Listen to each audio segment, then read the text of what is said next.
विजया एकादशी व्रत कथा। धर्मराज युधिष्ठिर बोले, हे जनार्दन, फाल्गुन मास के कृष्ण पक्ष की एकादशी का क्या नाम है तथा उसकी विधि क्या है? कृपा करके आप मुझे बतलाइए। श्री भगवान बोले, हे राजन, फाल्गुन मास के कृष्ण पक्ष की एकादशी का नाम विजया एकादशी है। इसके व्रत के प्रभाव से मनुष्य को विजय प्राप्त होती है। यह सब व्रतों से उत्तम व्रत है। इस विजया एकादशी के महात्म्य के श्रवण व पठन से समस्त पाप नाश को प्राप्त हो जाता है। एक समय देवऋषि नारद जी ने जगत पिता ब्रह्मा जी से कहा, महाराज, आप मुझसे फाल्गुन मास के कृष्ण पक्ष की एकादशी का विधान कहिए। ब्रह्मा जी कहने लगे कि हे नारद, विजया एकादशी का व्रत पुराने तथा नए पापों को नाश करने वाला है।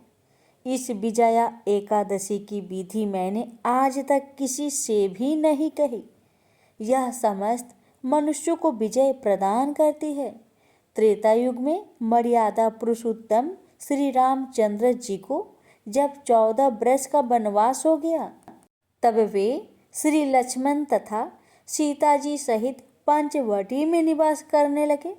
वहां पर दुष्ट रावण ने जब सीता जी का हरण किया, तब इस समाचार से श्री रामचंद्र जी तथा लक्ष्मण अत्यंत व्याकुल हुए और सीता जी की खोज में चल दिए। घूमते घूमते जब वे मरणासन जटायु के पास पहुँचे, तो जटायु उन्हें सीता जी का वृत्तांत सुनाकर स्वर्गलोक चला गया। कुछ आगे जाकर उनकी सुग्रीव सी मित्रता हुई और बाली का वध किया। हनुमान जी ने लंका में जाकर सीता जी का पता लगाया और उनसे श्री रामचंद्र जी और सुग्रीव की मित्रता का वर्णन किया। वहां से लौटकर हनुमान जी ने भगवान राम के पास आकर सब समाचार कहे। श्री रामचंद्र जी ने वानर सेना सहित सुग्रीव की सम्मति से लंका को प्रस्थान किया। जब श्री रामचंद्र जी समुद्र से किनारे पहुँचे, तब उन्होंने मगरमच्छ आदि से युक्त उस अगाध समुद्र को देखकर लक्ष्मण जी से कहा कि इस समुद्र को हम किस प्रकार से पार करेंगे। श्री लक्ष्मण ने कहा, हे पुराण पुरुषोत्तम, आप आदि पुरुष है, सब कुछ जानते हैं। यहाँ से आधा योजन दूर पर कुमारी द्वीप में बगदालभ्य नाम के मुनि रहते हैं। उन्होंने अनेक ब्रह्मा देखे हैं। आप उनके पास जाकर इसका उपाय पूछिए। लक्ष्मण जी के इस प्रकार के वचन सुनकर श्री रामचंद्र जी बगदालभ्य ऋषि के पास गए और उनको प्रणाम करके बैठ गए। मुनि ने भी उनको मनुष्य रूप धारण किए हुए पुराण पुरुषोत्तम समझकर उनसे पूछा कि हे राम, आपका आना कैसे हुआ? रामचंद्र जी कहने लगे कि हे ऋषि, मैं अपनी सेना सहित यहाँ आया हूँ और राक्षसों को जीतने के लिए लंका जा रहा हूँ। आप कृपा करके समुद्र पार करने का कोई उपाय बतलाइए। मैं इसी कारण आपके पास आया हूँ।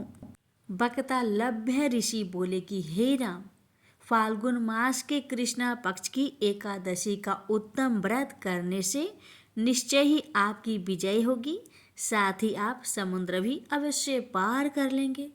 इस व्रत की विधि यह है कि दशमी के दिन स्वर्ण, चांदी, तांबा या मिट्टी का एक घड़ा बनाए।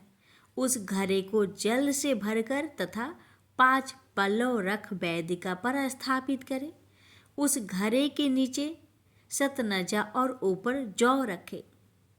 उस पर श्री नारायण भगवान की स्वर्ण की मूर्ति स्थापित करें।